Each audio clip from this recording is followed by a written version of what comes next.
Hola, buenas noches. Damos inicio al episodio 17 de Dialogando con tus sueños. En esta ocasión se trata de un episodio un poco diferente a los anteriores que hemos incluido, que habían sido o habían estado siendo episodios de diálogos con soñantes, con sus sueños, una ida y vuelta de un diálogo de sueños muy concretos. Y en esta ocasión, en este episodio 17, vamos a abordar el tema de los sueños como lenguaje de los dioses. Vamos a incluir solamente como un esbozo dos culturas antiguas, dos civilizaciones antiguas, como la babilónica y la celta. Hay demasiada riqueza en ellas como para decir que las vamos a abordar por completo, solamente va a ser un pequeño esbozo acerca de cómo, de qué importancia le dan a sus sueños estas culturas tan diversas, una más patriarcal, la otra más matriarcal, y cuento con la presencia, la presencia de dos personas, una ya conocida por la comunidad aquí de Rayitos de Luz, que es Alberto Noé, un colombiano de Cali, Colombia, y me presenta a David Quintero, un amigo de él, y bienvenidos ambos, bienvenido Alberto. Hola, buenas noches. Saludos a todos. Y bienvenido David aquí a la comunidad, al canal de Rayitos de Luz, para dialogar un poco. Muy buenas noches a todas y a todos. Un gusto estar acá y tener pues, la oportunidad de que compartamos esta charla, esta interesante charla que de seguro vamos a tener. Al contrario, para mí es un privilegio contar con su presencia. Alberto, es un colaborador continuo de aquí del canal y en esta ocasión me presenta contigo y pues yo como siempre se burlan de mí, muy agradecida con las colaboraciones que ha hecho Alberto aquí en el canal de Rayitos de Luz. Y pues bueno, a mí me encanta dialogar con los sueños, Alberto, David, me encanta, mi enfoque es muy sobre psicología, sobre el inconsciente humano, pero pues esto es diverso para mí, dialogar de esta manera y sobre todo aquí en el canal, dialogar de manera pública sobre este tema,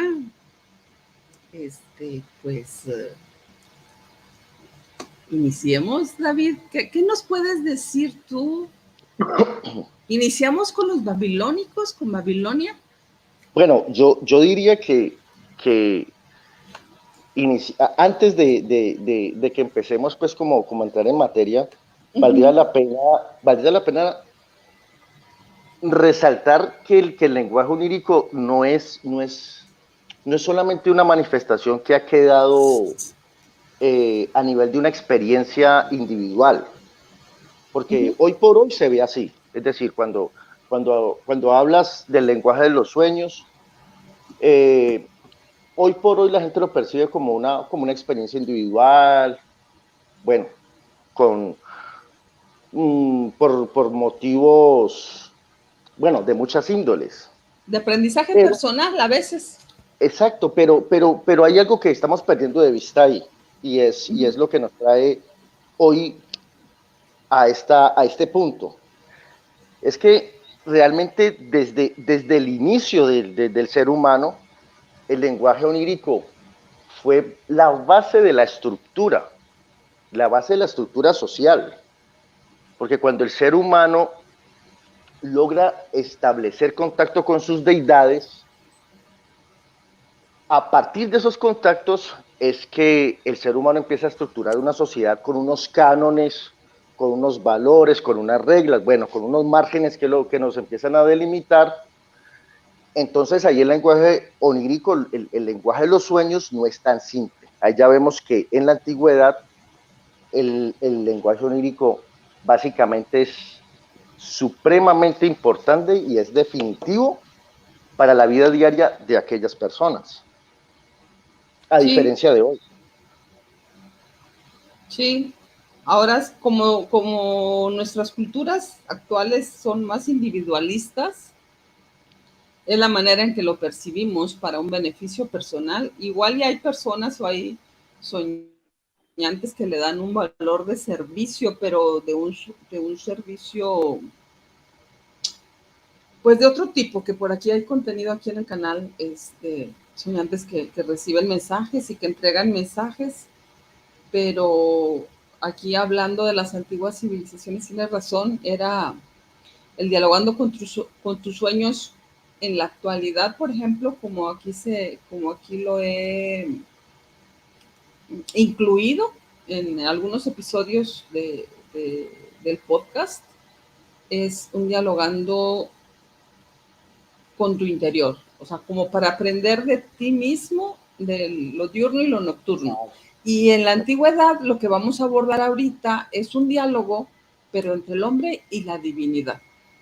Ese planteamiento entonces yo lo puedo como asumir diciendo que actualmente es por lo que somos más materialistas, ¿no? Anteriormente, en la antigüedad era más espiritual todo y por eso la importancia de los sueños a ese nivel. Y ahora como somos más materialistas, estamos más alejados de lo espiritual, pues se le ha perdido como esa importancia que tenía anteriormente, ¿no? Sí, sí, de alguna manera.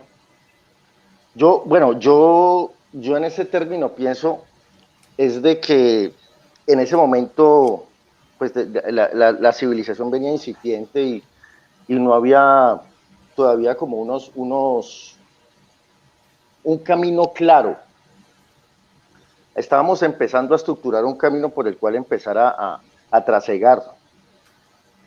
Entonces, cuando empiezan a percibir los primeros contactos con divinidades, pues obviamente para ellos hace una diferencia notable porque es un cambio drástico, es un cambio que ellos pueden notar. Eh, por decir algo, pongo un ejemplo,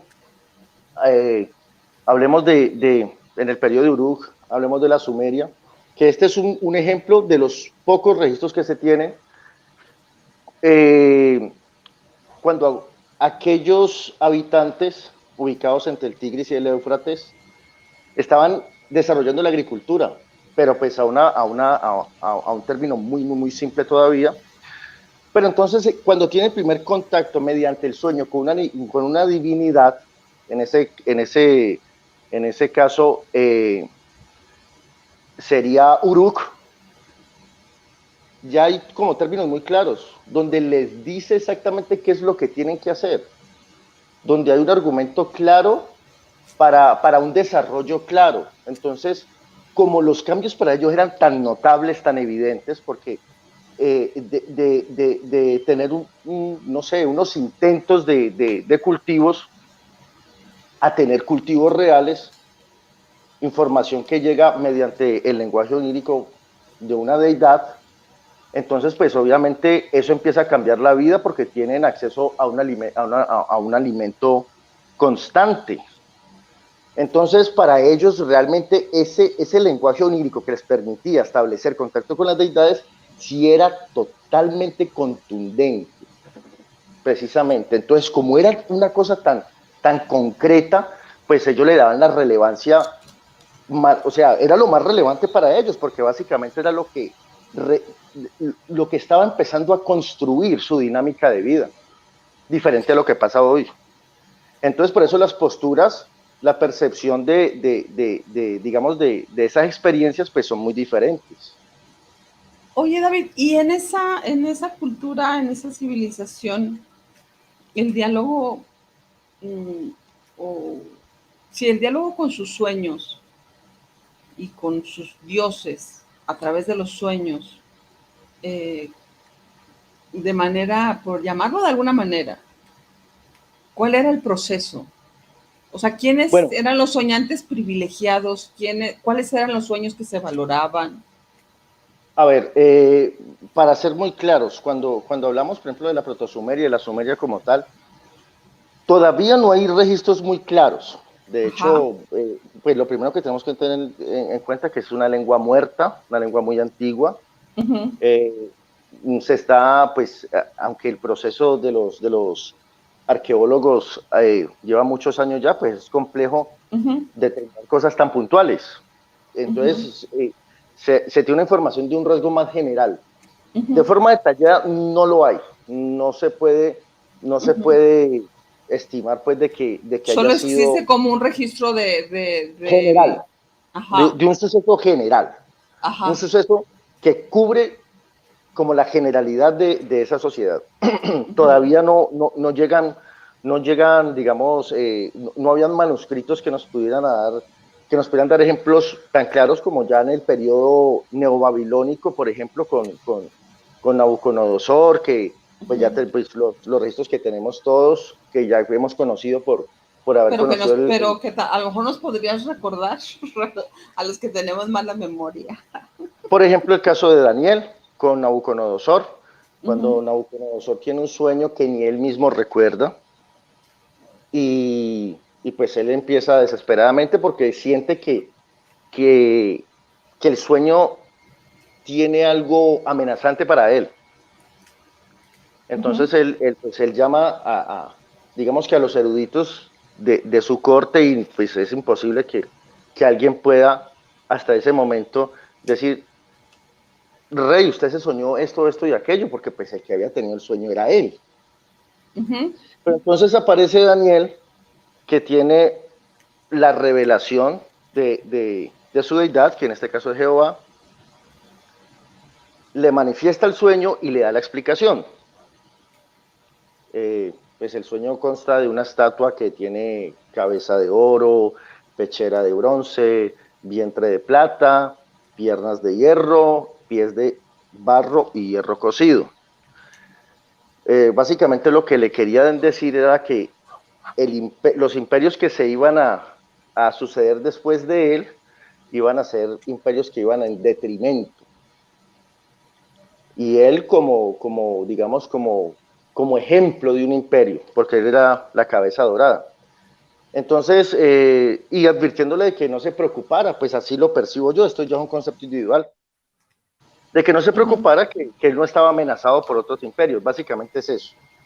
Esto, pues una forma más general, pero hay digamos, otros argumentos mucho más claros, por ejemplo, el de Noé, cuando tiene el sueño de la revelación del diluvio, por ejemplo.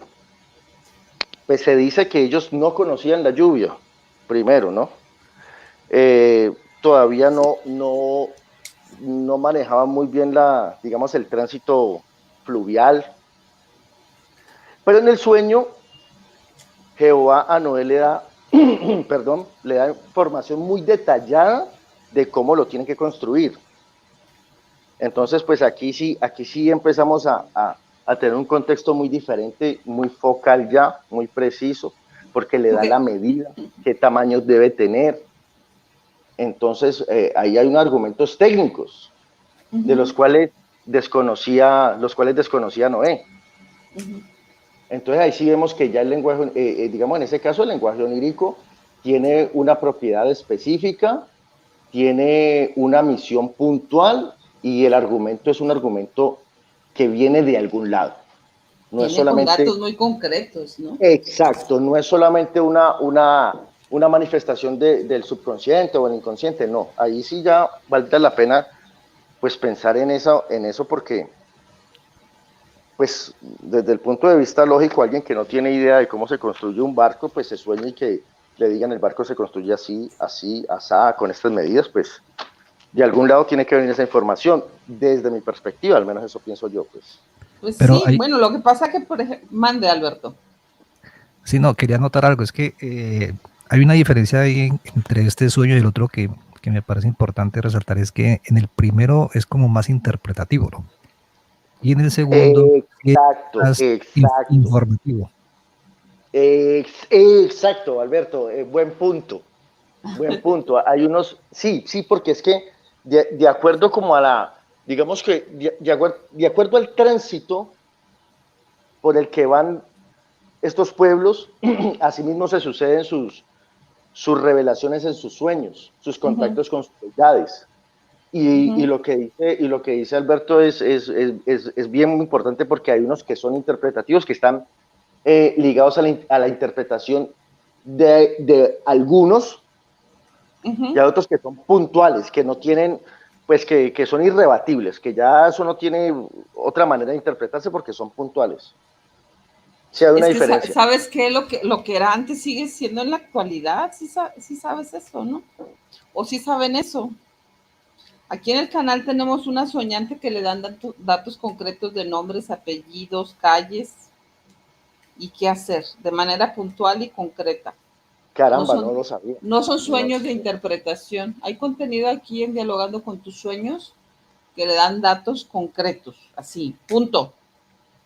Se llama tal, esto es lo que se tiene que hacer y sucede. Caramba, sí. Hay varios episodios aquí. Interesante. Episodio. El 2, creo. Ajá. Sí, por ahí. Hay varios episodios. Hay la historia de Neida amando a mis gatitos. Ahí está, de cómo a los 6 años se le presentan los sueños a alguien y le da datos concretos, y sus sueños están relacionados con vida y muerte. Y son concretos, muy concretos. No son de interpretación. Exacto. Entonces, fíjate, sí. lo que era desde las antiguas civilizaciones sigue siendo en la actualidad.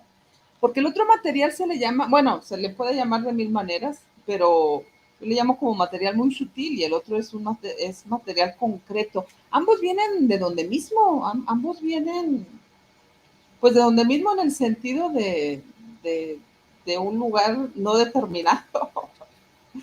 Sí, exacto. Del inconsciente, de los dioses, como se le quiera llamar. Bueno, por ahí algunos pueblos dicen que los dioses viven en nuestro inconsciente. Bueno, pues ya sería así es. Hacer revisión de ese tema, porque pues interesante también esa propuesta. Pero sí, es decir, digamos que la manifestación del lenguaje onírico se sigue suscitando de la misma manera. Lo que pasa es que lo que hablábamos ahora, pues en la antigüedad era mucho más relevante, porque era lo que decidía qué hacer, puntual. Ya hay que hacer esto, y generalmente hay una cosa, ¿no? Aquí, por ejemplo, ya en el periodo babilónico, nosotros miramos que casi siempre las revelaciones se hacen a los regentes, a los gobernantes. Uh-huh.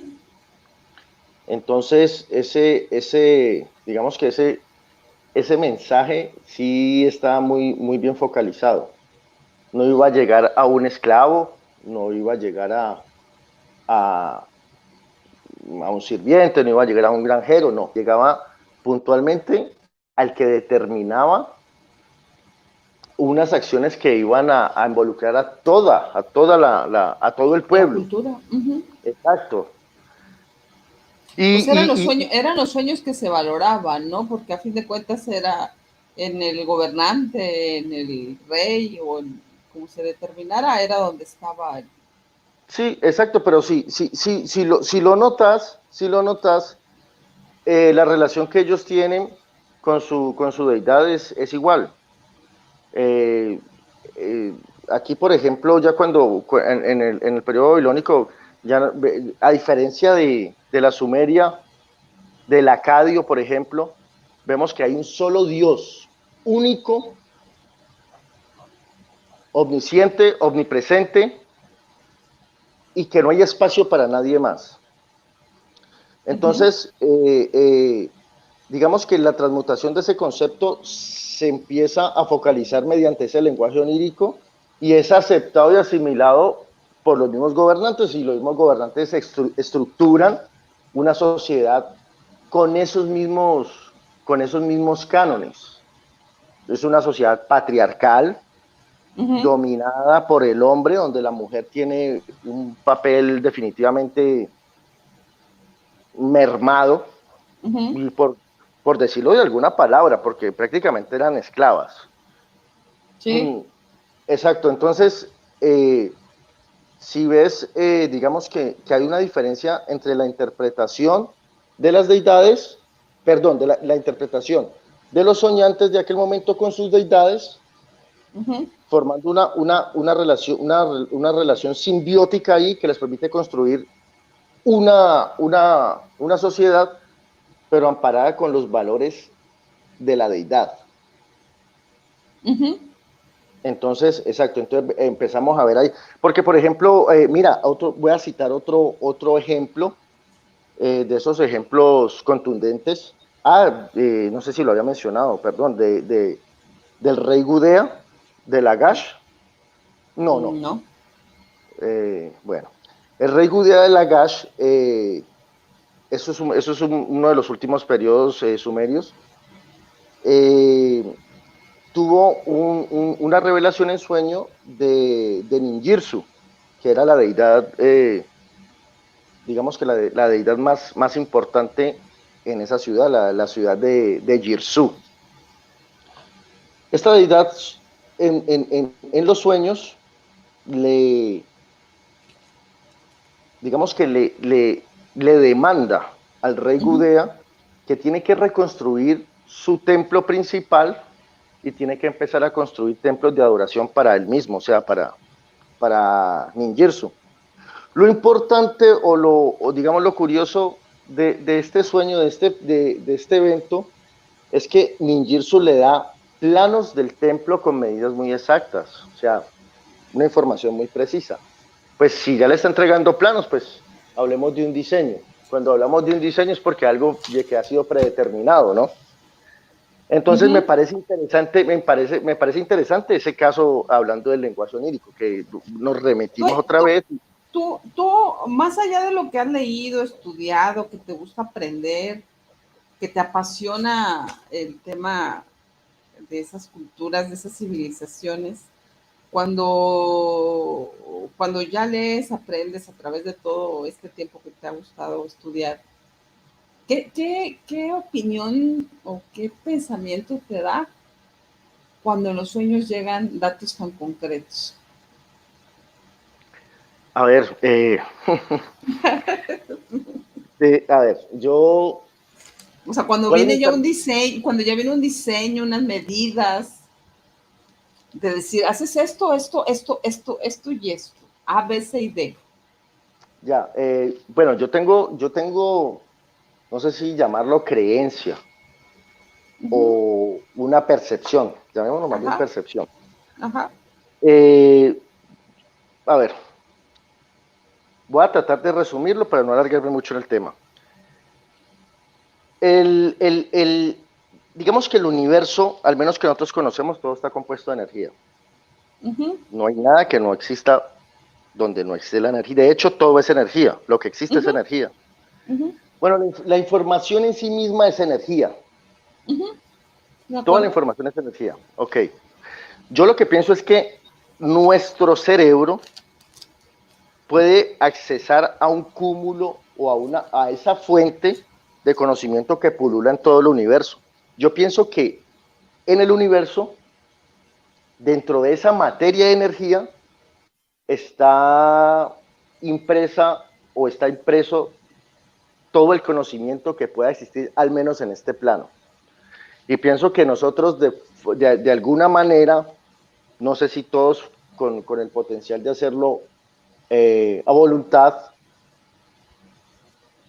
podemos accesar a esa fuente de información. Eso es lo que... Ese tema que estás mencionando sí lo he leído y lo he visto en otras partes, otros pensadores del tema también tienen esa percepción, un poquito distinta, ¿no? Eso te iba a decir, hay muchas versiones concordantes, pero pues con variaciones. Bueno, eso ya es cuestión de percepción, te repito, porque de acuerdo a la percepción se pues cambian algunos argumentos. Pero pienso yo, para mí, esa es como la dinámica. Y esa, por ejemplo, en los diálogos antiguos entre los reyes, sus sacerdotes o los que eran los que ayudaban a interpretar los sueños de carácter interpretativo, por llamarlo de alguna manera, y los que tienen datos más concretos,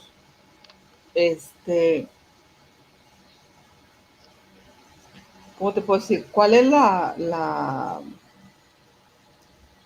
será una diferencia de la necesidad de ese momento en el reinado, en esa civilización, la que Lo genera que, ese tipo de sueños?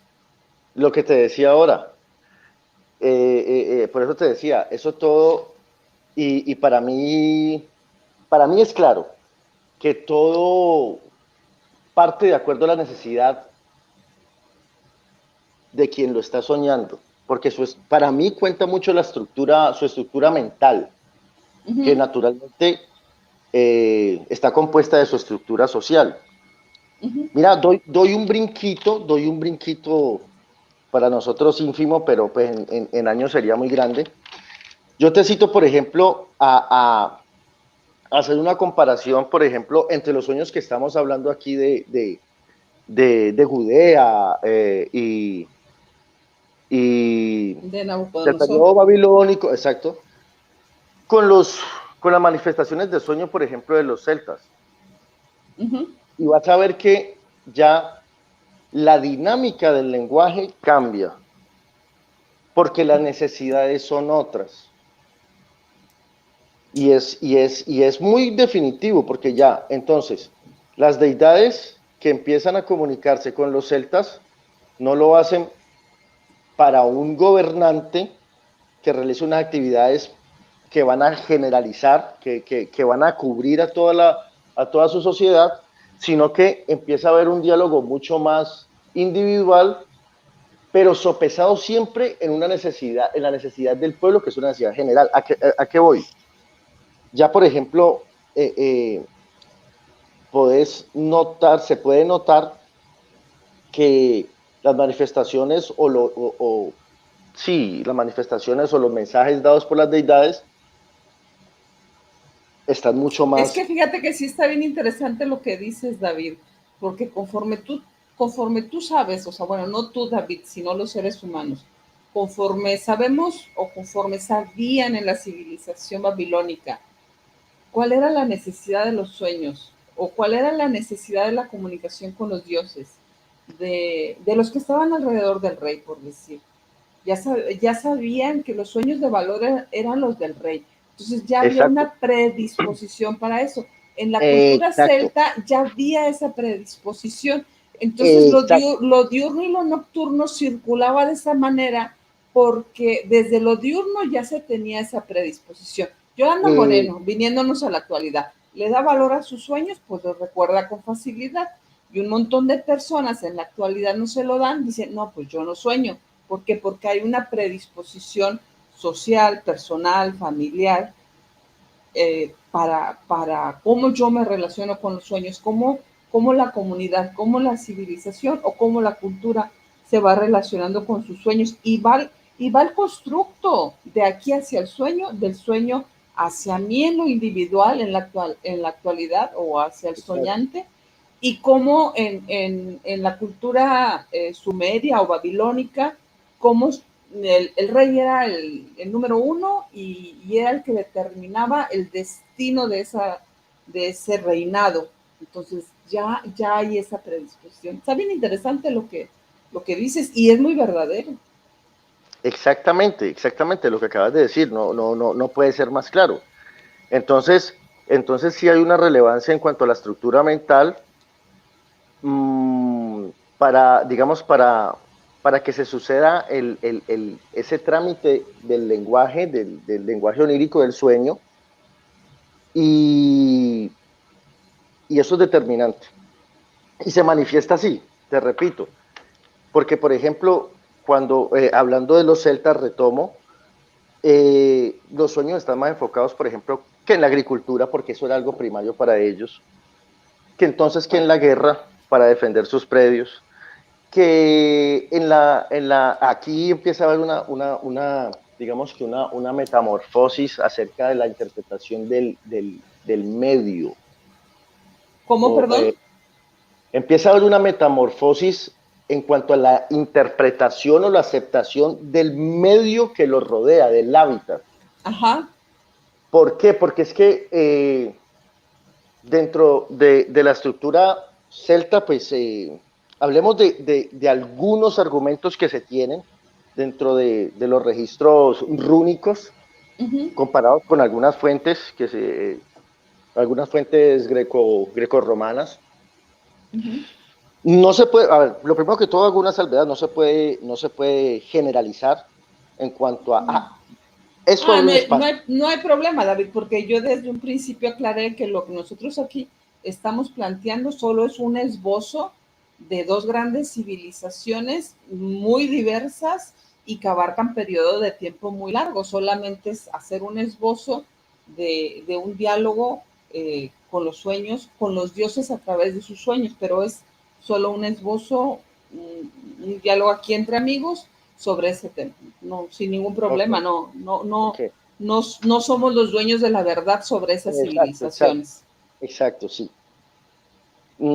Bueno, entonces, mira, lo primero es que ellos, en sus manifestaciones aparecen a querer tener un entendimiento acerca de los elementos, por ejemplo, y ya los elementos empiezan a tener propiedades diferentes, no solamente como recurso vital, sino que empiezan a enraizarse una cantidad de poderes que ellos le dan a los elementos. Hablemos del fuego, hablemos de la tierra, hablemos del agua y hablemos del viento. Ese solo concepto hace que sus revelaciones y su lenguaje onírico sea totalmente diferente. A ver, entonces, explícanos. Vamos a abarcar un concepto, entonces empieza a regir ahí. Esto lo digo yo a término personal, de acuerdo, eso es una postura personal lo que voy a decir, de acuerdo a lo que he leído. Hay empieza a crear una variante, ¿por qué? Mira por ejemplo, el agua para ellos venía como un concepto femenino. El agua no era masculino, como el viento. La tierra era femenina, no como el fuego. Ya, exacto. Entonces, el carácter que se le da a esa deidad cuando empieza a tener contacto con ellos viene con un sexo femenino también, con una carga femenina. ¿Pero de qué manera? Porque ya no es Dios, sino que es una diosa, por decirlo. ¿Ya? Entonces, dentro de la estructura social, como para ellos empieza a tomar fuerza la parte femenina, tener la misma relevancia del masculino. De hecho lo ponen como un balance, el masculino, Dios masculino, Dios femenino, haciendo un balance de lo que es la vida en sí. Entonces aparecen esas deidades siendo femeninas y siendo masculinas. Entonces su lenguaje también empieza a tener una transformación. Lógicamente ya no es un regente, no es un Dios unitario, sino que empieza a haber mucha más flexibilidad, y esa flexibilidad empieza a amparar su estructura social, porque entonces la mujer empieza a tener la misma importancia que el hombre, en algunos casos más importancia que el hombre, dependiendo de la comunidad. Entonces, mira que eso es una... digamos que es una cuestión para analizar con mucha prudencia y a un paso lento.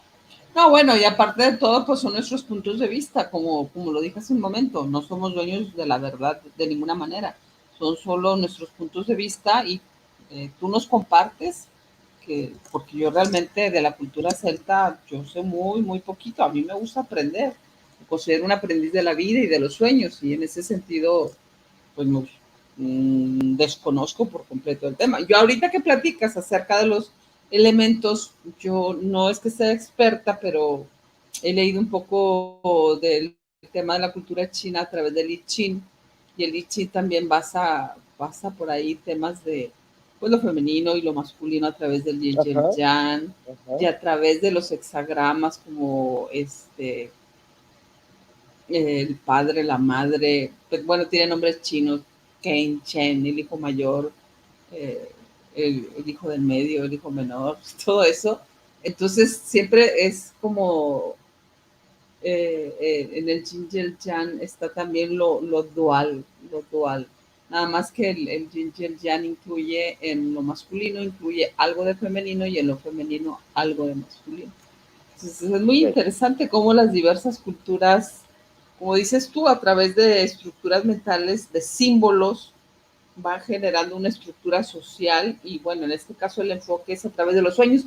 Pero por ejemplo, aquí estos elementos como el agua, el fuego, la tierra y el viento que estructuran cómo se va desarrollando la sociedad, cómo se incluyen en la simbología de los sueños, cómo en lo que tú has leído, cómo son incluidos de manera diversa a la cultura babilónica.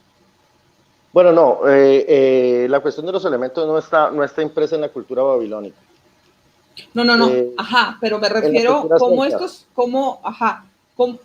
cómo estos elementos, estos símbolos que son de la cultura celta, cómo generan diversidad en la estructura de interpretar o de valorar los sueños conforme o versus la cultura babilónica. ya. Lo que te digo. Lo que pasa es que, a ver, cuando ellos, por ejemplo, empiezan a percibir los elementos como fuerzas, Uh-huh. desde su estructura mental perciben de que el agua no es un dios agua, sino una diosa agua. Uh-huh. Y empiezan a Ya. percibir de que la tierra no es un dios tierra, sino una diosa tierra, por decírtelo de Uh-huh. alguna Uh-huh. manera. Entonces Sí, empieza a quedar ya son como sus símbolos diurnos y los empiezan a integrar en sus sueños y es la manera en que se convierten exacto. en elementos de sus sueños que a la vez como comunidad comparten de diversa manera a los sacerdotes o druidas, algo comentabas tú, ¿no? Ajá. Y veo que ahí también de pronto se involucra el tema como de la naturaleza de esos elementos, ¿no? Porque lo que es el agua y lo que es la tierra son como generadores de vida. Y la Es que mujer también es generadora de vida. Entonces, no sé si por ahí va ese análisis. valiosísimo aporte y sí, Y por cómo ahí culturas empieza. tan diferentes, disculpen que interrumpa, cómo culturas tan diferentes relacionan la simbología este, semejante, porque miren, les voy a decir algo. Agua es el lago. Agua es el lago en los hexagramas, en los trigramas de Li Xin en la cultura china. Y es femenino. El agua es femenino. Y luego, tierra, que no me acuerdo cómo se dice en chino, es Kan, creo que es Kan, es lo femenino por excelencia. Y, y es lo mismo, viento, bueno, hay viento, no recuerdo, pero entran, por ejemplo, el agua y el fuego, si es, el agua es completamente femenino, el fuego completamente masculino, la tierra es completamente femenina, el viento es el que no tengo la certeza. En la cultura china, conforme el aprendizaje del Li Qi. Son culturas Sí, completamente diferentes. pero sí, y de hecho también digamos que esa interpretación está se dio también en el Imperio Romano y en el Imperio Griego. Para Uh-huh. cada elemento hubo una adjudicación de un dios, a veces era masculino, a veces femenino. El cuento es que empieza a haber una diferenciación precisamente, pero entonces aparece la carga, digamos, femenina, empieza a ser relevante, le empiezan a dar un valor que no tenía al inicio. Uh-huh. Y eso, obviamente, pues imagínate ahí cómo puede cambiar, cómo empieza a cambiar.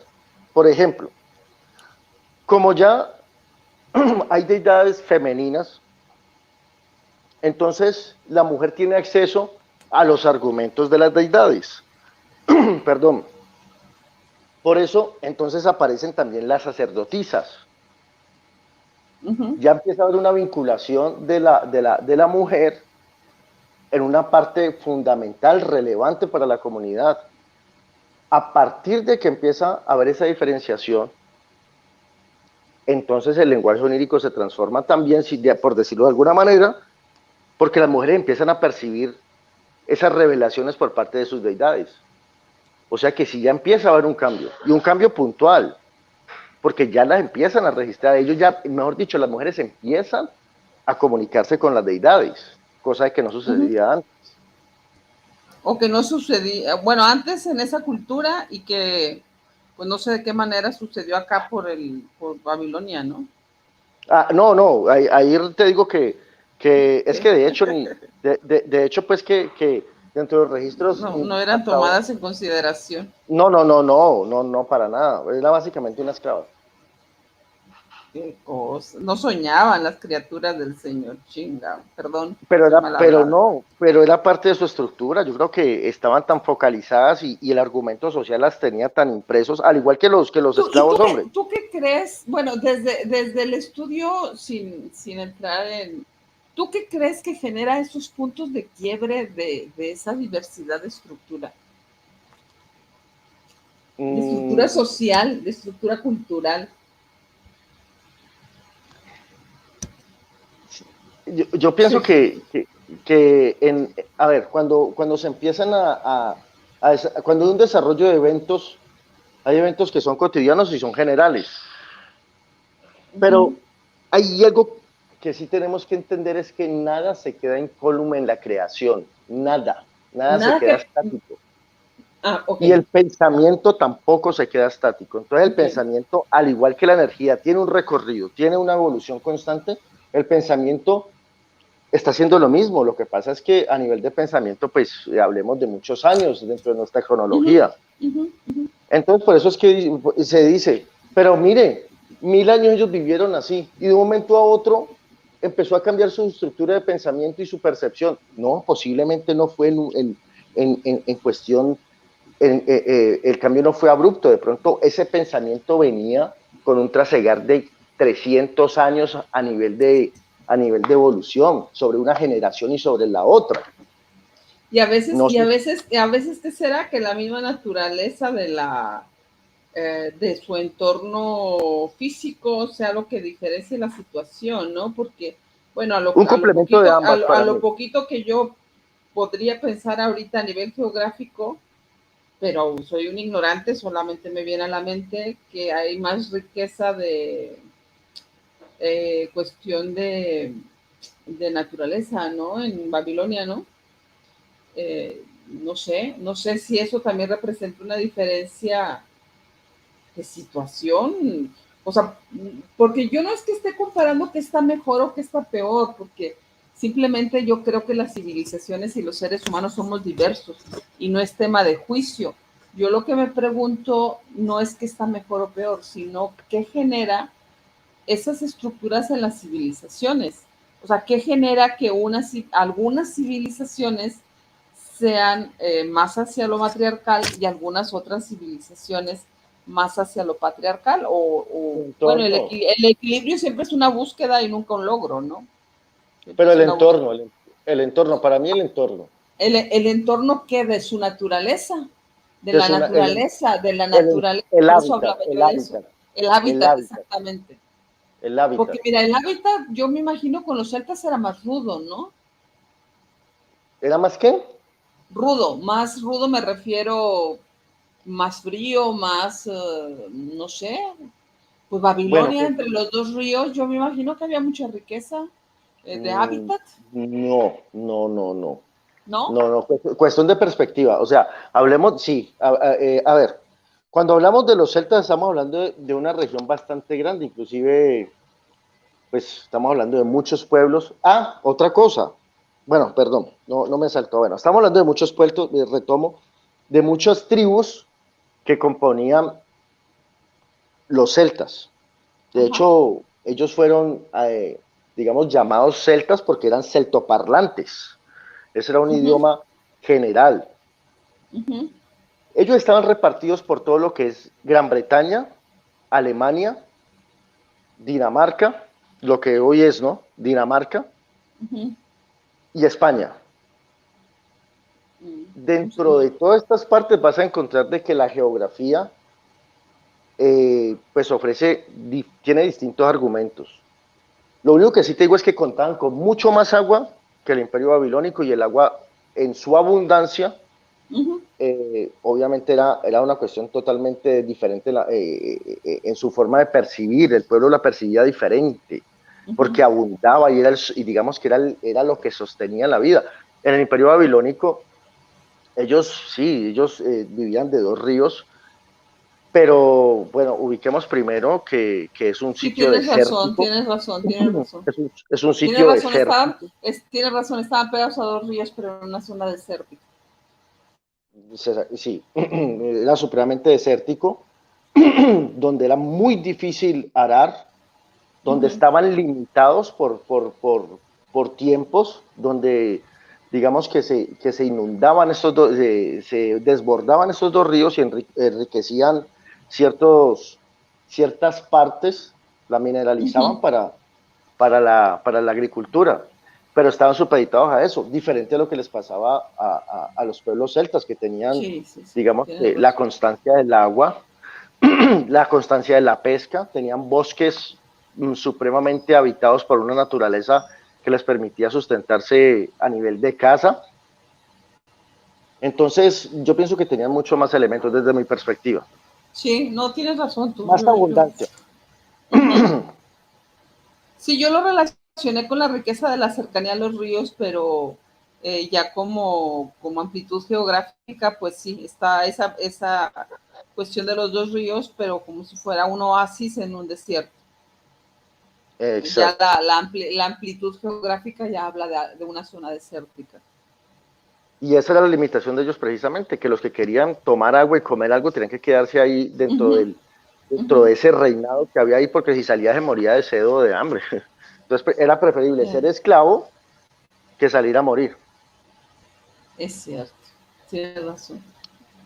Y Entonces, la riqueza del hábitat da más riqueza en la diversidad mental, en su estructura mental. En su estructura mental, claro, porque es que hay primero que todo, interesante que plantees eso, porque hablemos de los esclavos, por ejemplo, de cualquier región, No, pues de la imagínate en ciudad. la actualidad, déjame doy un salto cuántico a la actualidad, ¿no? Los esclavos de la O sea, tecnología, por ejemplo. sí, ¿no? Y también lo que es la riqueza mundial en cuántas personas está versus la carencia en gran parte de la población a nivel mundial, pero bueno, esto Yo ya es me a quiero, nivel mundial. yo me quiero imaginar que pongamos en paralelo un esclavo del imperio neobabilónico que tenía que trabajar alrededor de unas 14, 16 horas por 2 vasos con agua sucia, me imagino yo, por un pedazo de sea lo que sea que cultivaran allá o un pan sin levadura. Me quiero imaginar la estructura mental de ese individuo comparado con un cazador, digamos, de lo que hoy es Irlanda o Gales, donde tenían un sinnúmero de ríos, donde tenían pesca y una cantidad de animales para cazar. Entonces creo yo que si los pones en comparación, Sí. había mucho más riqueza de pensamiento en uno que en el otro, porque el otro estaba tan fatigado, tan cansado y tan desesperado solamente por lo mínimo para vivir, que no creo que Por su la estructura, supervivencia. exacto, su estructura mental pudiese llegar a despertarse para empezar a plantearse cosas que le permitieran establecer un lenguaje onírico con algo, o lo que sea, pues. Ni siquiera establecer preguntas, pues. Entonces, ahí es donde veo yo la limitación y por eso veo que no hay un desarrollo dentro del lenguaje onírico en otras personas diferentes a los regentes o a los cargos importantes. Entonces, el hábitat, sí, para mí, construye esa facilidad y es precisamente donde empieza a volverse más general en otros pueblos que gozan, digamos, entre comillas, pues, que gozan digamos que de dádivas, de mejores opciones. Entonces, Sí. volvemos al punto. El lenguaje onírico está, para mí, está ahí muy, muy, muy anexo a la estructura mental del individuo. Y sabemos que la estructura mental está ligada a su entorno. Sí, bueno, habíamos conversado nosotros, pero previo a la grabación, en la cultura celta, cómo se valoraban los sueños, pero creo que aquí en la grabación no lo hemos registrado.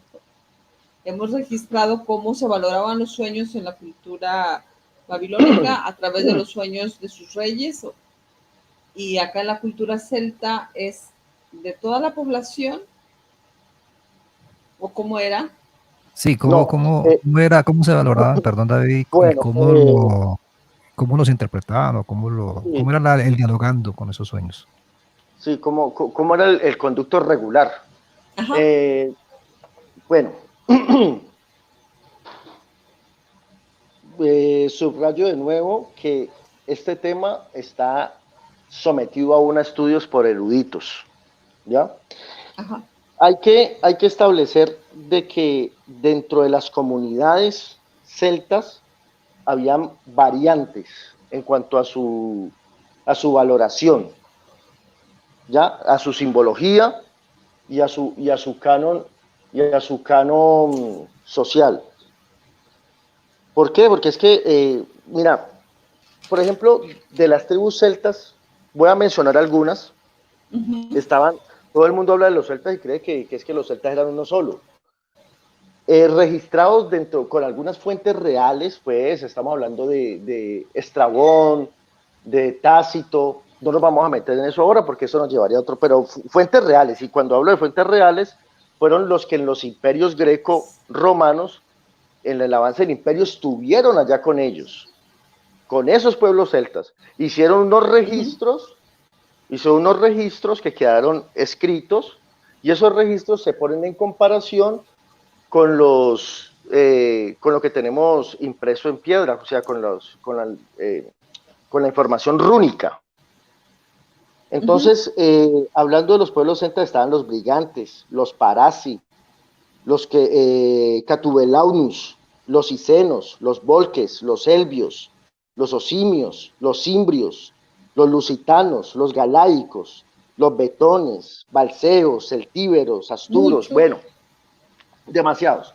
Y Sí, otros que no conocemos. es como decir en la actualidad que porque hablamos español somos iguales los mexicanos que los colombianos, que los argentinos, Exacto, que los chilenos, o que los exacto, bolivianos, o que los exacto. uruguayos. Y Habrá entonces la diferencia, semejanzas porque el idioma más o exacto, menos nos acompaña, exacto. pero Por eso somos aún el mismo latinoamericanos. idioma nos acompaña porcentaje.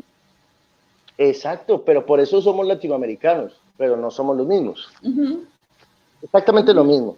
Entonces, de acuerdo a cada diferencia, había lo que se tiene, digamos, las pinceladas que tenemos es que sí había digamos que un conducto regular diferente de una comunidad a otra. A ver, en algunas comunidades, quienes amparaban y quienes tenían, digamos que el dominio de todo lo divino, incluyendo el lenguaje onírico, incluyendo los ritos, la adoración, bueno, todo, profecías, todo, eran las mujeres, en otras eran los hombres, las druidesas y los druidas. En Uh-huh. dichas comunidades se cree, y lo que más o menos, el asomo de la información que hay, se cree es que sí eran propensos todos a darle importación perdón, a darle mucha importancia a lo que era el tema de los sueños. Entonces, Mencionabas, cuando... disculpa que te Sí, interrumpa, David. Mencionabas como tres etiquetas mencionaste tres nombres, mencionabas sueños, profecías y otra cosa que no te alcancé a escuchar. rituales, Ah, ritos. rituales. Ya. Uh-huh. Entonces, en algunas de esas poblaciones o pueblos celtas, algunos estaban a través de sus sacerdotes o sacerdotisas, dependiendo Correcto.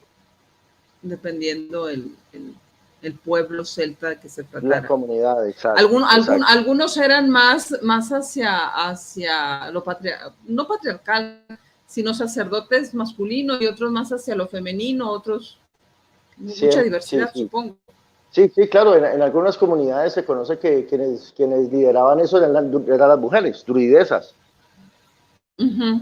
De hecho en algunas comunidades también donde habían comunidades que eran más guerreras que otras, ¿no? Habían comunidades que eran más Ujú. agricultoras que otras. Habían comunidades que eran mucho más cazadoras que otras. Entonces, por ejemplo, dentro de las que eran más guerreras, por ejemplo, aparece una deidad que sostiene, eh, digamos que su comunicación, como siempre, ¿no? La comunicación está en su lenguaje onírico, en los sueños, en este mundo de sueños, pero entonces allí imagínate la diferencia que hay porque quien es la diosa, la deidad de las guerras es una mujer, no un hombre. Ya hay un cambio social ahí donde la mujer puede ser guerrera. En este caso, por ejemplo, Morrigan o Kerrigan en algunas otras zonas era la diosa que amparaba y que les daba fortaleza a los guerreros para salir a pelear. Y era una mujer. Por dónde estaba ese pueblo? ¿Por dónde estaba ese pueblo celta, David? ¿Por qué Morrigan, parte de la geografía actual? Portugal. Ah, mira, no, acaba de desaprender. Morrigan, Ah, no, hasta pero bueno, donde pero te pregunto, ese pueblo celta en la actualidad, en qué parte de la geografía estaba aproximadamente? bueno, en la actualidad se sostiene que está en lo que hoy es Irlanda. Ya, Ujú. ya. Aunque a Morrigan la comparten otras comunidades, ¿no? No hay una Yo no fecha sé más exacta. que generalidades de los celtas, ¿sí? No No, es que, conozco es la... que con los celtas todavía estamos en un tema algo general. Todavía falta construir mucho. Entonces, ¿Por qué te falta? entonces, bueno, recapitulamos en que el, el, el- A mí me gustaría puntualizar en algo, si es que es posible, a lo que se pueda, por ejemplo, para hacer sobre lo patriarcal y lo matriarcal. Eh, mm, ¿Cómo? Mira, no sé si sepa hacer bien la pregunta, porque dicen que conforme es la pregunta es la respuesta. En, en, Acá con Babilonia era los, los grandes sueños de un gobernante o de un rey, ¿verdad? Eran los que tenían valor eh, y se valoraban conforme a una simbología de un interpretador de sueños, de un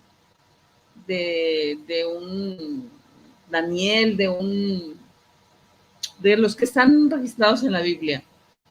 Y eran ujú. conforme lo intuitivo o había simbologías más o menos importantes que existían.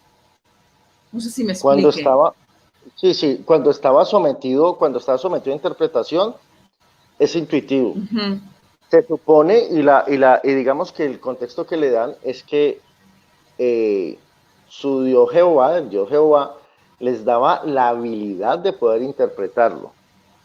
Pero ujú. si, bueno, vamos a desligarnos un poquito del concepto de la deidad en sí misma, y pues, ¿qué nos queda? Que era una cuestión de intuición, esa Uh-huh. interpretación estaba sometida a lo que es la, la percepción, llámese Uh-huh. intuición o percepción. Sí, o sea, tenía la habilidad nata, por ejemplo, Daniel. Yo la verdad, yo hace mucho que leí el Antiguo Testamento y no me acuerdo de nada, pero ni siquiera sé qué título darle a esos que eran los interpretadores de sueños, se lo doy como un título genérico, pero creo que tenían otro nombre, ¿no? Los Mm, que, los que pues interpretaban los sueños. bueno, el nombre exacto ahí no lo conozco. Si aparece en la Biblia Sí. que tiene un adjetivo calificativo para los que le interpretan sueños, no sé. Uh-huh. Pues ya a nivel Uh-huh. general se ponen como profetas, ¿no? El profeta Uh-huh. Daniel, ¿sí? Sí. Porque otra Y eso cosa, ya otra cosa. era un don natural que ellos tenían, no se basaban en simbologías, a nadie le tenían que No, demostrar no, nada, era un no, entendimiento de que exacto, ellos tenían esa capacidad. exacto, sí, es que no, sí, no habían símbolos que fuesen comparativos para crear un concepto, no. Era algo que ellos veían, en el momento en que lo focalizaban entendían qué es lo que estaba diciendo, pero posiblemente ese símbolo que vieron ahí nunca se repetía jamás. Entonces no era un símbolo que tuviera una representación general, no. Era una cuestión de don dado por Jehová, visto desde sus Sí. creencias. Diferente a los celtas que sí, primero que todo empieza a ser más general porque la comunidad en sí misma tiene mucho más importancia, no solamente uno o dos, empiezan a ser en esa comunidad empiezan a ser más Y importante ahí, todos. y ahí como era, digo, hablando de algo que tú recuerdes, quedando claro que hay muchas comunidades celtas, cómo más o menos era entre 10,000 comillas, el proceso. O sea, los soñantes todos tenían, bueno, todos tenemos derecho a soñar, obviamente, pero los sueños eran, por ejemplo, si yo formaba parte de la comunidad celta y yo sentía que yo esa noche había tenido un sueño importante, ¿cómo era más o menos a lo poquito a lo mucho que tú has leído? Tenías que el soñante cuando percibía que era un sueño de revelación o un mensaje importante de una Ajá. deidad, pues se tenía que dirigir al druida o a la druidesa, según fuese el caso, y era ella quien, pues, de acuerdo a su experiencia y alta percepción, podía determinar a dónde iba a conducir eso, qué significaba, qué estaban queriendo decir, si era relevante o no. Pero sí había alguien muy bien experto, ¿no? O sea, en este caso los sacerdotes o sacerdotisas. Pero sí parece que eran tenidas en consideración todos los que quisieran ir a hablar allá, pues que sintieran que había algo importante. No era, no, o sea, no era para unos pocos, eso no era un privilegio para unos pocos, era un derecho que tenía la comunidad, hasta donde se tiene entendido. Sí, no, pues ahí hay una gran diferencia. Hay un poquito entre, no sé, algo Empieza a ser más democrático, Uh-huh. Sí. por llamarlo Sí, hay algo. más Sí, democracia sí, ahí. exacto, sí. El valor de todos los soñantes, pues. Todos tenían Es que la posibilidad. Qué hay una cosa interesante. que siempre me ha llamado mucho la atención a mí, es Uh-huh. que conforme aparecen estas deidades femeninas, la mujer empieza a tener más derechos. De hecho, hasta donde se tienen registros, la mujer podía escoger a su pareja y si no estaba contenta podía separarse. Uh-huh. Ella no habían matrimonios obligatorios, pues como se hacía en la antigüedad, antes pues, porque pues, eso es muy antiguo. Hablo del periodo neobabilónico, donde la mujer era Uh-huh. comprada. No, aquí no. Aquí ya Sí. empieza a haber una, Objeto de intercambio, ¿no? Si bien le iba. exacto. No, aquí no, aquí ella tenía el derecho de escoger con quién se iba a unir y si definitivamente Y si había no le errado, pues se convencía, separaba. Se pues sí. separaba, se separaba y punto.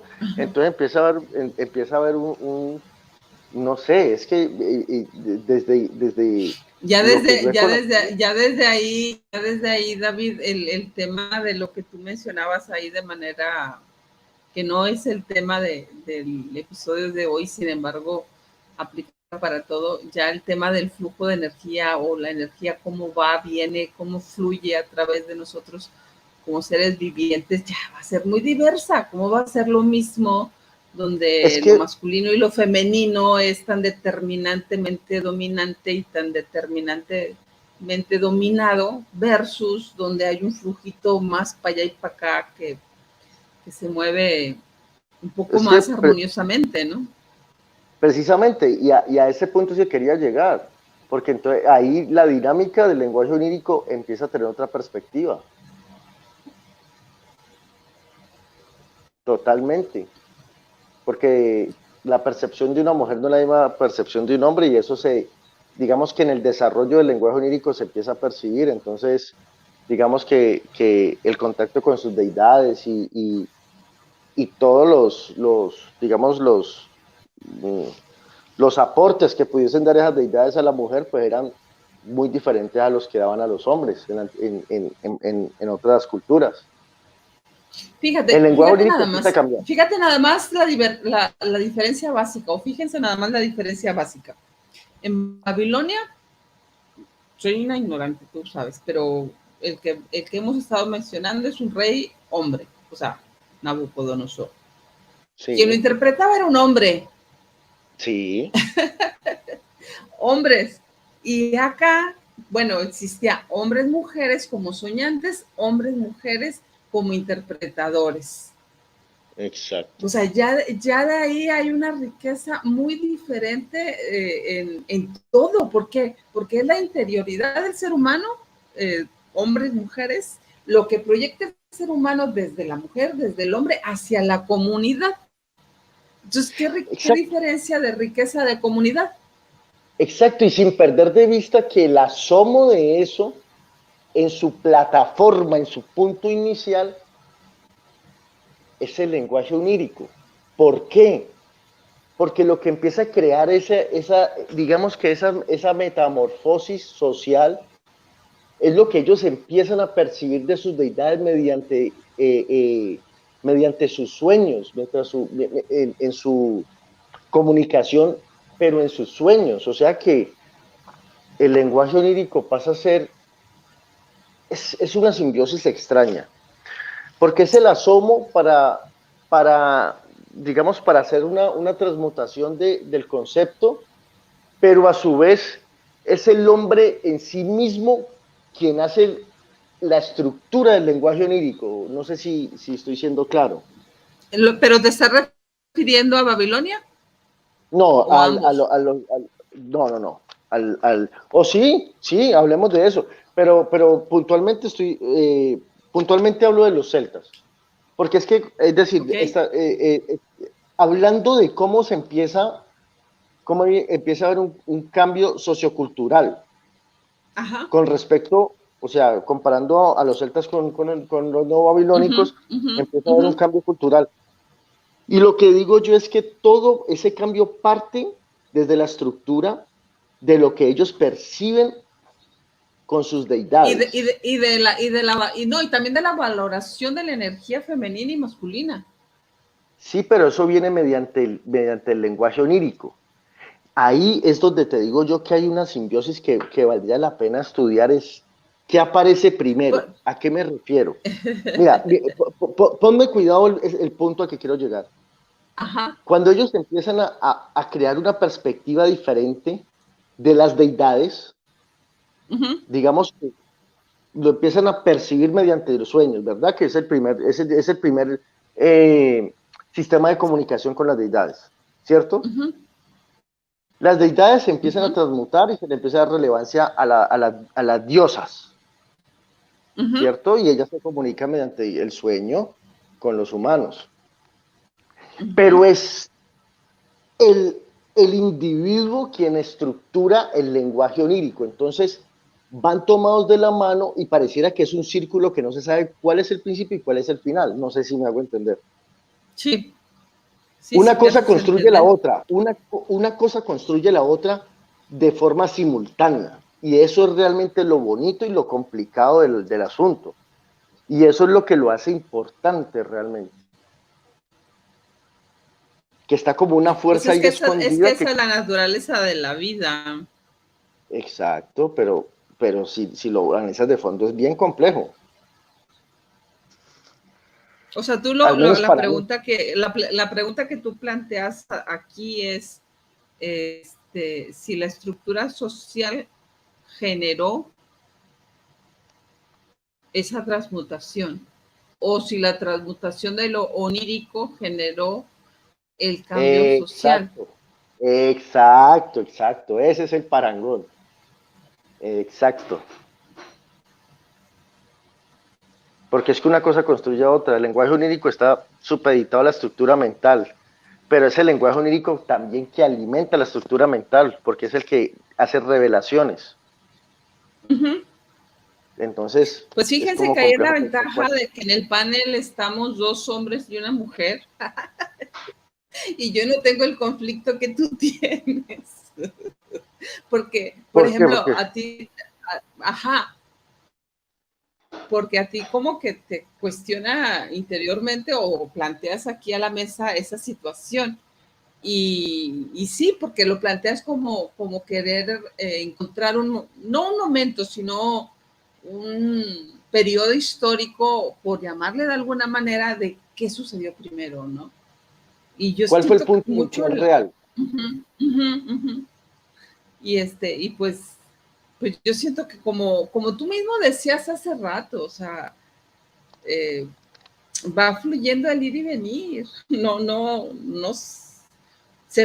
como yo más bien creo es como si se fueran alimentando uno al otro, ¿no? Lo social Exacto, alimentó a lo onírico a lo social, de manera eso, suave, y fue eso es lo que, penetrando la situación y se generó. eso es lo que yo te decía, Hacia lo exacto. onírico, y hacia afuera, hacia lo social y cultural, o todo lo que Pero tuviera que es ver. una simbiosis que se creó ahí Sí, por sin, eso sin usaba la palabra, determinar nada.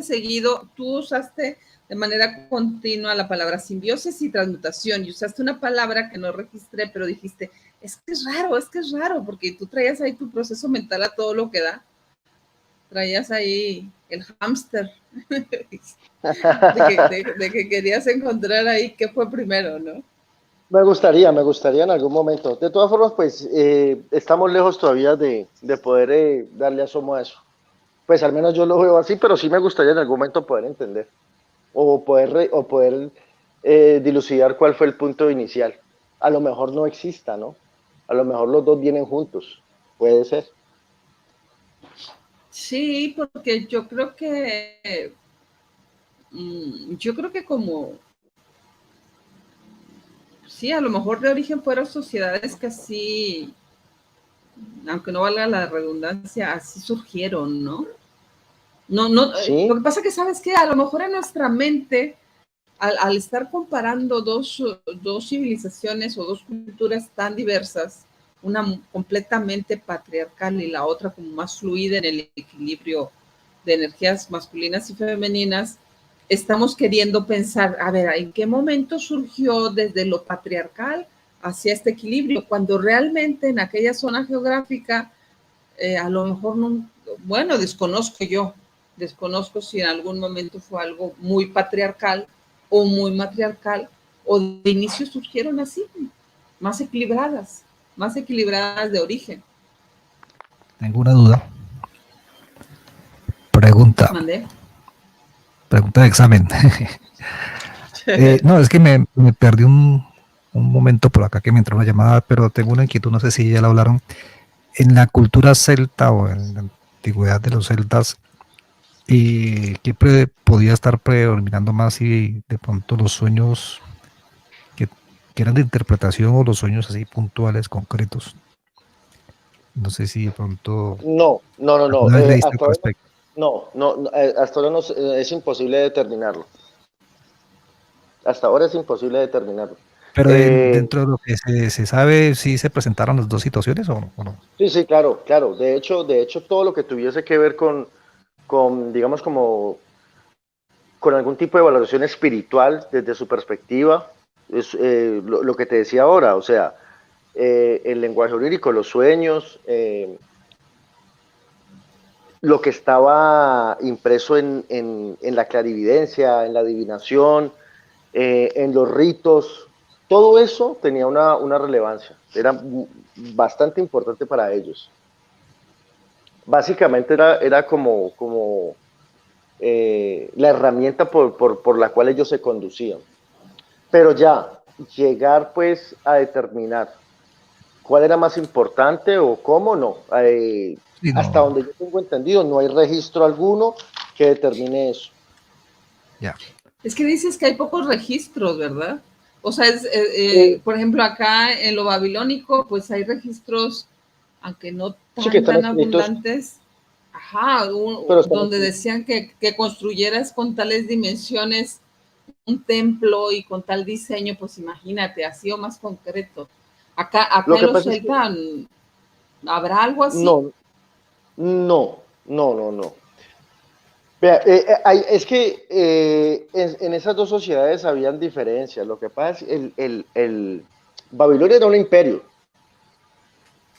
Ellos ya por ser imperio tenían unos El escribas, tenían tema de la unas personas, escritura, ¿no? exacto, unas personas que hacían un archivo, que era su oficio hacer un Ujú, archivo y sí. llevar una secuencia cronológica, pero todo para enaltecer a los reyes. Pero igual la Ujú. hacían. En los celtas se hacía todo lo contrario. De hecho, cuando están las migraciones o la expansión de los imperios, ellos se cierran porque no querían compartir sus creencias Ujú. y pues cuando llega el primer choque que fueron, digamos, condenados por ser diferentes, pues entonces ellos entienden que es mejor cerrarse y la mayoría de su estructura y de sus conocimientos eran otorgados a nivel oral, generación tras generación. Entonces no hay muchos registros. Sí tienen unos registros en piedra que se están descubriendo, se están analizando y hay muchos más que tendremos que descubrir. Esos registros van acompañados, lo que te decía, de los registros hechos por Por los los historiadores. conquistadores.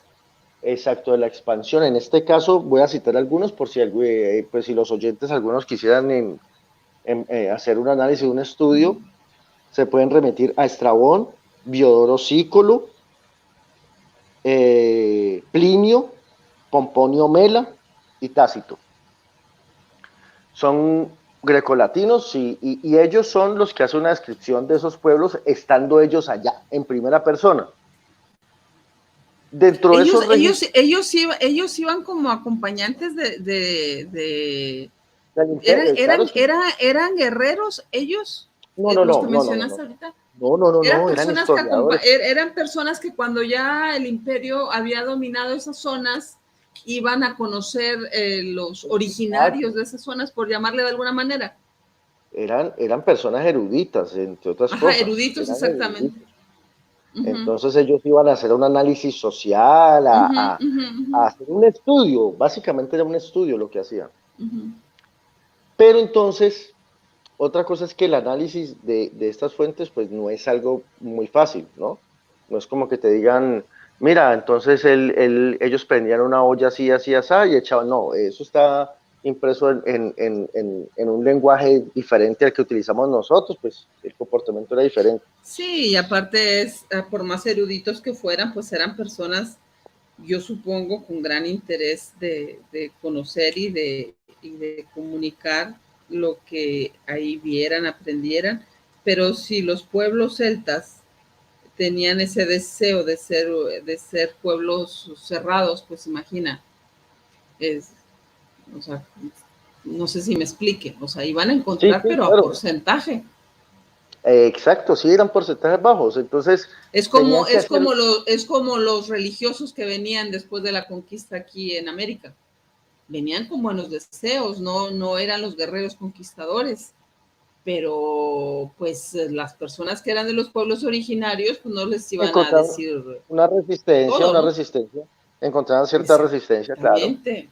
Y entonces ya En- había una interpretación de la situación por parte de los religiosos, o sea, pues nosotros o sea, sí tenían un deseo de comunicar con honestidad, con sinceridad, aunque se dice a grandes rasgos que los conquistadores siempre van a dar sus versiones de los hechos, entonces ya después ya viene la mezcla y bueno, bueno, muchísimas cosas, ¿no? mira, en estas fuentes que cité acá, Uh -huh. lo realmente importante es que lo que ellos han mencionado en sus manuscritos se Ajá, ha comparado con los registros que se tienen reales de esos pueblos. ya, Entonces, dentro de esa comparación, sí se pueden establecer similitudes, se pueden establecer ajá. concordancias que permiten creer que sí son eh, eventos fidedignos. Sí, Esa es la diferencia. ajá, y donde no entra el tema del conquistador en sí, del político en sí.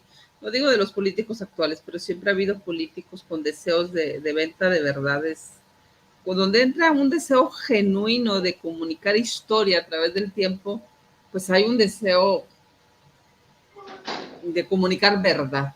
Pero aún así, como son culturas tan diversas, eh, la comunicación pues es a porcentaje. Aquí lo que está interesante es eso que acabas de mencionar, la concordancia conforme las runas, como no sé cómo se llaman las piedras esas que se encontraron. Eso se conoce como lenguaje rúnico, que es lo que está escrito en piedra. Mm, ujú, qué padre. Entonces por eso, entonces lo que realmente se conoce de estos pueblos y que tiene, que se puede dar como una fuente fidedigna, te repito, son estas fuentes quienes compartieron y vivieron con ellos directamente, que tuvieron un acercamiento con ellos, y estos registros están sometidos a comparación a los registros dejados por los pueblos. Se hace digamos que se establece una concordancia y se llega al punto de que sí, de que realmente lo que están manifestando ahí es cierto. A diferencia de muchas fuentes, quisiera pues como a manera de consejo, no sé, que se hablan tantas cosas de los pueblos celtas, de unas cosas pues que no, que realmente son sacadas de no sé dónde y sin ninguna fuente de respaldo. Entonces, si alguien quiere averiguar algo, pues Y cómo traerlo a por la eso le actualidad estamos. ay, se nos fue Alberto. Pero vamos a ver si se conecta otra vez. Ajá, si regresa. Ahora te Sí, toca a ti hablar, Alberto. Dialogando con los sueños de Alberto. Le tocó estar en el panel. sí. No, muy interesante el tema, la verdad que muchas cosas que de pronto uno no conoce y no ahonda uno diariamente en esto, pero ya que nos interesa como el tema de los sueños por las vivencias que hemos tenido las que hemos conocido aquí también en tu canal, eh, pues también uno como que va relacionando todo, ¿no? Y se entienden muchas cosas tal vez, sobre todo ese tema de que en la antigüedad, pues el tema de los sueños, sobre todo los líderes de esas épocas, era de mucha importancia, ¿no? Y tal vez por la cultura misma machista de esa época, pues, como decían ahora, los líderes solamente eran a los que se les podía dar importancia a sus sueños e interpretarlos, esa cultura. Es muy diferente la manera. Y fíjate cómo por un comentario tan, bueno, que lo inicié de manera superficial, luego ya caí en cuenta de mi error yo lo relacioné con la riqueza de los dos ríos, la riqueza que te genera el Éufrates y el Tigris, pero sí es cierto, o sea, ya me hace ver que son dos ríos, pero dentro, o sea, incrustados o como parte de un oasis en una zona desértica. Y acá, pues, no, es una zona, pues, bosques y mucho más vegetación y agua. Y cómo eso también representa cómo se desarrollan diferentes las culturas, cómo van surgiendo. eh, es que dicen que conforme hay necesidad de, dice la gente que sabe, de manera general es un comentario, conforme conforme hay más, eh, no sé si la palabra sea carencia o que no hay riqueza de hábitat, como mencionaba David. Sí, la Entonces influencia. está el tema de la supervivencia, y donde hay tema de supervivencia entra el tema de la fuerza física, y ahí sí, la fuerza física la tiene el hombre. Entonces entra el Claro. tema de la fuerza física, domina el imperio y domina toda una sociedad y toda una cultura. Acá en Europa, donde se desarrolló la cultura celta, hay riqueza, hay para dar y regalar, para que los pueblos, probablemente sí había diferencias y todo, pero no hay tanto el tema de la supervivencia porque hay abundancia para todos, entonces no se necesita no es la fuerza física, no es la que determina la cultura y la supervivencia de las civilizaciones, entonces ya fluye más lo que es la energía femenina y masculina, tanto en las culturas, en la sociedad y en lo onírico, que es lo que más o menos nos estamos tratando aquí, y la riqueza de la intuición, que también es, así como es característica del hombre el tema de la fuerza física, el tema de la intuición, no es que el hombre no lo tenga, pero es característica más femenina, más desarrollada en la mujer. Claro, sí. Y por eso se menciona que en los celtas habían sacerdotisas, ¿no? O druidesas, que creo que le llamaban. Sí. Y tenían igual importancia que los hombres. Claro, sí, ¿Sí? Es muy interesante las charlas para eso, para aprender y conocer, y que tus seguidores en el canal también vayan conociendo. Pues hoy estamos grabando, próximamente lo vamos a subir al canal de Rayitos, y hoy se proyectó un cuento de parte bueno, que forma parte de la mitología griega. Entonces hoy hemos estado muy culturales entre mitología griega, Babilonia y los celtas. Sí. Se está grabando hoy, domingo 23 de julio de 2022, se va a proyectar próximamente. Y por lo pronto ya no tuvimos la oportunidad de despedirnos de David, pero próximamente lo vamos a seguir contando con su presencia aquí en el canal. Dicen que de lo bueno poco, así de que David aquí nos acompañó, nos compartió algo de lo que él conoce. Tú que lo conoces más, Alberto, es un apasionado de la historia de esas culturas. Sí, nosotros a veces en nuestros ratos de tertulia tocamos temas que son así por ese estilo. Con mi amigo Fernando también, que ya lo conoces también. También nos despachamos ahí, ¿cómo se dice? Nos enfrascamos en discusiones sobre esos temas de sueños, temas de, inclusive hasta paranormales también hemos hablado. Ay, pues más adelante incluimos algún tema de eso. Por lo pronto yo creo que ahorita, para no alargar tanto este contenido, damos por concluido el episodio 17 de Dialogando con tus sueños. Nos despedimos en la distancia y en la energía de David Quintero. Y digo, en agradecimiento a él, y a ti también, Alberto, en agradecimiento que me lo presentaste. Y pues por aquí seguimos. Muchas gracias, Alberto. Bueno, seguimos aquí en nuestras actividades sociales en el YouTube. Ahí nos estamos viendo. De luz. Nos despedimos. Bye, bye, Hasta luego. Saludos a todos.